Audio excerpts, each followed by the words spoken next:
And with the first day of school just days away, everyone has a critical role to play in children's literacy journeys. Our 13 on Your Side's Catherine Barrett joins us now live from Garfield Park to explain, and she has a special guest with her as well. Catherine.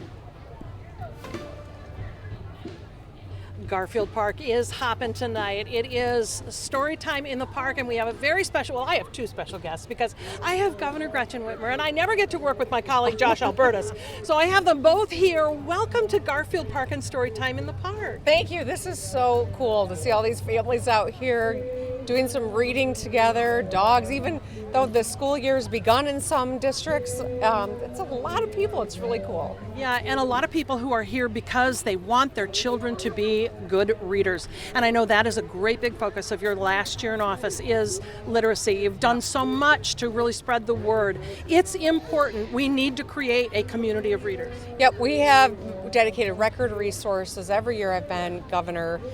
We've made a lot of headway on that, but things like this make reading fun, include the whole family. I think that's part of the special sauce that we need as we want to increase our competency for our youngest learners. So all summer long on Tuesday nights, we say Tuesday is reading night in Grand Rapids. We've been putting books into homes where there is limited literature available to children. These parks, Garfield and Lincoln, very deliberately selected because we know they are book deserts. This is important, is to create access for families.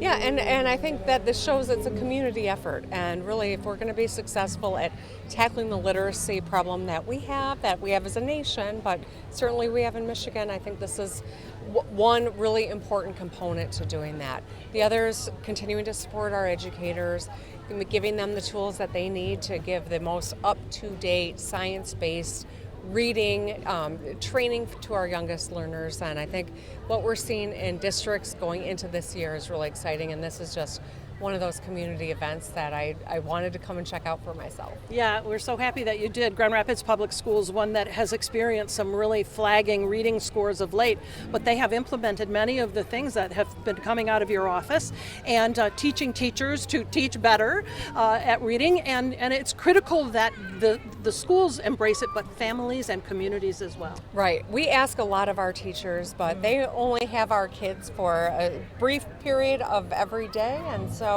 continuing the work at home, on the weekends, making it fun and entertaining, all of these are ways to enhance what's going on in the classroom. Our teachers do a great job. The letters training, the science of reading curriculum that we've adopted as a state, all of these are proven ways to, addressing the issue that we're confronting. But this is how we make lifelong readers out of kids. Yeah, and that's certainly what we want. Josh, you want to talk to the governor a Yeah, little? absolutely, Catherine. Thank you very much. Governor, $500 million this year in the state budget for literacy investments. But as you mentioned, this is a systemic problem. I mean, what progress do you feel, even as you are going out of the office, still has to be made on the issue of literacy from the legislative standpoint? Well, we didn't get here overnight, and we're not going to solve the problem overnight. But what we have done by finally doing a bipartisan effort toward the science of reading, letters training for our teachers, record investments in education, including literacy coaches, that's coaches for the teachers.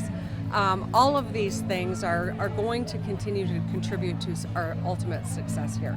But we won't see a turnaround like that. The work has got to continue, and we got to take politics out of it.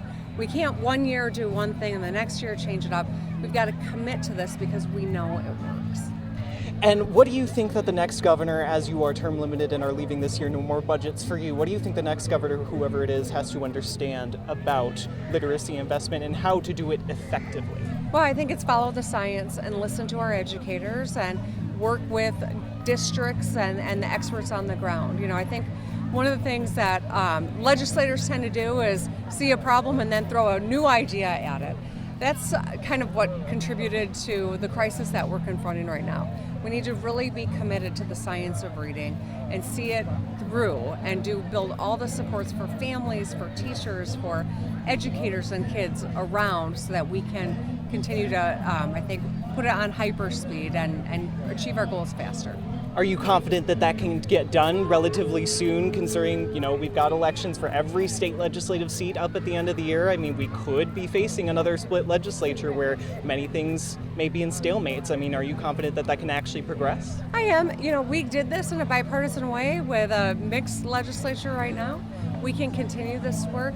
Parents, teachers, everyone needs to be a part of the conversation. We can't just assume the folks in Lansing understand the importance of this, and so we can't take it for granted. We've got to continue to make sure the legislature knows why this is important, but we found bipartisan support for this, and we can continue to do that.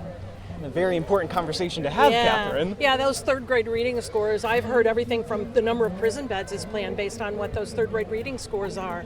Certainly graduation rates. This is a community problem, not just a school problem or a kid problem. Right, and policy coming out of Lansing, resources will help, but there's not one solution that mends the issue. We've all got to be a part of the solution, and I think that's why seeing how this community has risen to the occasion for a long time, 17 years here, Yes. This has been going on. It just shows that there are lots of pieces, and when we all do our part, we all benefit from it.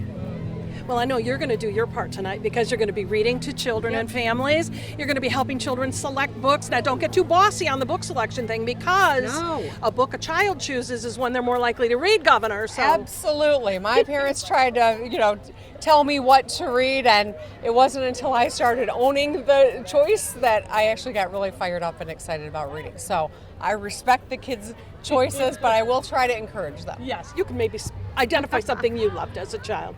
Well, we are so grateful for you to be here in our community and see what's going on and how this, as you said, this community is doing what it can to tackle a very real problem that presents itself. Absolutely. So thank you for that. Thank you. All right, back to you, Juliet. Catherine, Governor, Josh, thanks to all of you as well.